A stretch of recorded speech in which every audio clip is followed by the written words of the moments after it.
वैसे तो बीजेपी हमेशा ही इलेक्शन मोड में नजर आती है, लेकिन इन दिनों बीजेपी कुछ ज़्यादा ही सक्रिय है। लगातार चुनाव में जीत के बाद से बीजेपी का कॉन्फिडेंस तो बढ़ा ही है, लेकिन बीजेपी अब अगले इलेक्शन की तैयारी में जुट गई है।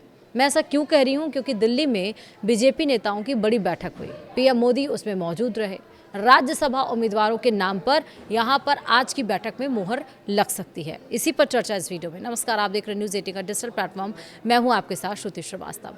राज्यसभा चुनाव को लेकर सभी पार्टियां उम्मीदवारों के नाम फाइनल करने में जुटी हैं। बीजेपी भी आज अहम बैठक कर रही है, जिसमें पीएम मोदी के सामने पार्टी से राज्यसभा का कैंडिडेट कौन होगा, इस पर फैसला हो सकता है। तो जाने कब क्या चीज़ होने वाला है, इस विस्तार से इस रिपोर्ट के जरिए। दरअसल 18 जून को होने वाले राज्यसभा चुनाव को लेकर सियासी सरगर्मियां तेजी से आगे बढ़ रही हैं। केंद्र की सत्ताधारी भारतीय जनता पार्टी भी इसे लेकर अहम बैठक करने जा रही है। राष्ट्रीय राजधानी दिल्ली में रविवार को प्रधानमंत्री आवास पर बीजेपी की महत्वपूर्ण बैठक होगी और बैठक हुई कह सकते हैं। और इस बैठक में प्रधानमंत्री नरेंद्र मोदी के अलावा भारतीय जनता पार्टी के राष्ट्रीय अध्यक्ष नितिन नवीन, केंद्रीय गृह मंत्री अमित शाह, रक्षा मंत्री राजनाथ सिंह, केंद्रीय मंत्री जेपी नड्डा और अन्य वरिष्ठ नेता शामिल हुए। प्रधानमंत्री आवास पर यह बैठक आज करीब 5:30 बजे के आसपास होनी थी और ये बैठक शुरू हुई। इसमें राज्यसभा और विधान परिषद की सीटों के लिए उम्मीदवारों के नामों पर चर्चा भी होने की उम्मीद है और साथ ही सरकार के 12 साल पूरे होने के अवसर पर सरकार की कल्याणकारी और जनहितैषी योजनाओं को लोगों तक पहुंचाने के प्रयासों की भी समीक्षा की जा रही है।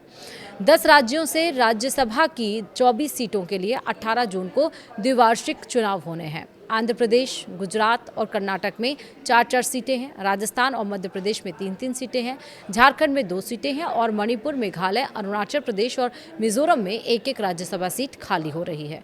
ऐसे में 22 मई को आयोग ने राज्यसभा चुनाव का शेड्यूल घोषित किया था। पूर्व प्रधानमंत्री एसडी देवगौड़ा, केंद्रीय मंत्री जॉर्ज कुरियन और रवनीत सिंह उन सदस्यों में शामिल हैं जिनका कार्यकाल अगले महीने पूरा हो रहा है। चुनाव आयोग के अनुसार नोटिफिकेशन 1 जून को जारी किया जाएगा और वोटिंग 18 जून को होगी। वोटों की गिनती उसी दिन होगी। आयोग ने महाराष्ट्र और तमिलनाडु में 1-1 सीट के लिए राज्यसभा उपचुनाव की भी घोषणा की है। ये सीट महाराष्ट्र की उप मुख्यमंत्री सुनेत्रा अजित पवार और एआईडीएमके सांसद सीवी षणमुगम के इस्तीफे के बाद खाली हुई है, जो हाल ही में राज्य विधानसभा के लिए चुने गए थे।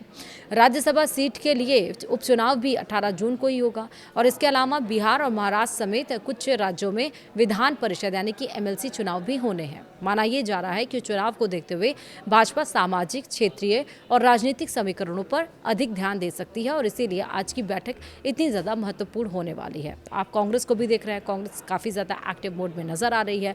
बीजेपी, जैसा मैंने अपने इंट्रोडक्शन में कहा कि बीजेपी हमेशा से इलेक्शन मोड में रहती है। अब क्योंकि डेट डिसाइडर कि राज्यसभा चुनाव कब होना है और कैंडिडेट्स कौन सा होना है, क्योंकि राज्यसभा में भी आंकड़ा चाहिए बीजेपी को और इसीलिए वो चाहती है कि कहीं से भी चूक ना हो, राज्यसभा में जीत हो। राजस्थान में आपको ही मालूम है कि राज्यसभा में अगर बीजेपी की जीत, क्योंकि मौजूदा सरकार है, अगर राज्यसभा में जीतते हैं वो तो आगे फिर निकाय चुनाव में उनको कॉन्फिडेंस मिलेगा और उसके बाद विधानसभा चुनाव फिर है। तो इसलिए ये जीत भी सुनिश्चित करनी है और बीजेपी कोई भी छोटे से छोटा भी चुनाव हो तो उसके लिए गहन मंथन किया जाता है, बड़े नेताओं की बैठक होती है, पीएम मोदी उसको खुद लीड करते हैं। तो राज्यसभा में भी ऐसा ही है कि पीएम मोदी की अध्यक्षता में उनके आवास पर यह बैठक हो रही है। सारे बड़े मंत्री शामिल है। संभवतः ये बैठक खत्म होने के बाद बड़े नामों की सूची सामने आ सकती है।